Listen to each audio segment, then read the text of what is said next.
On behalf of the Executive Secretary of the United Nations Economic Commission for Africa, Mr. Abdoulaye Janeh, I would like to join the resident representative of the UNDP, Mr. Adejumobi, in welcoming all of you to this beautiful city of Nairobi.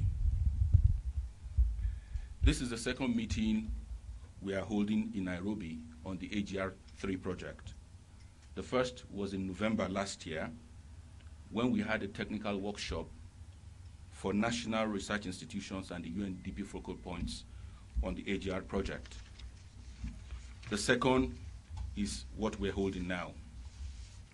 In between these two meetings from last year to today, we have organized 5 other technical meetings on the AGR 3 project. For us, the rigor and objectivity of the process of conducting the AGR is non-negotiable. Our gathering here today in Kenya or in Nairobi is not by coincidence. The choice of Nairobi for us is quite deliberate. Kenya in general, and Nairobi in particular, is a place that offers opportunities and challenges for us on governance on the continent. The opportunity is that of a country which, after the post-election crisis of 2007-2008, has sought to renew itself in a radical way.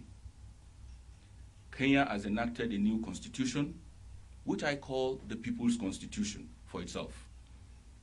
The constitution of Kenya today is one of the best, if not the best, on the entire African continent presently. It is a constitution which the people debated, disagreed, and eventually agreed upon, and which went through a national referendum in 2010 before it was adopted. Other African countries need to emulate the excellent Kenyan example in the process of constitutional engineering.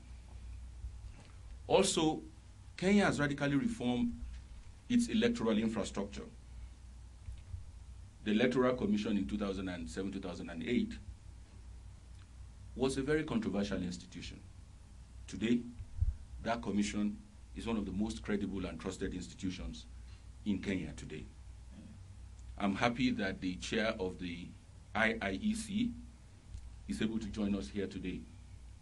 He was also here with us last year on the technical workshop, during the technical workshop with the national research institutions and the UNDP focal points.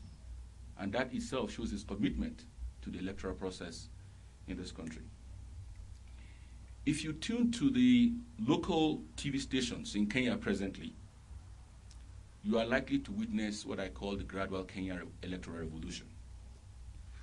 Prospective electoral commission members have had to apply for the position of electoral commissioners.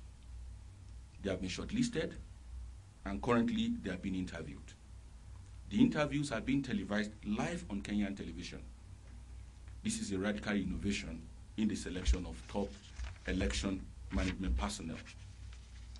In the African Governance Report 2, which was published in 2009 by Oxford Press, we had articulated several options on the selection of electoral management bodies. What we strongly supported is what Kenya is doing today, and we're very proud of that. The challenge is that in Kenya, like other African countries, the country will have to manage its diversity. This is indeed an odious challenge for virtually all plural societies. Our history on the continent does not also help us either. Colonialism did Africa the disservice of forcibly merging disparate groups and communities together, making the challenge of building nation states a very daunting one. But Africa should not bemoan its challenges. It must struggle to overcome them.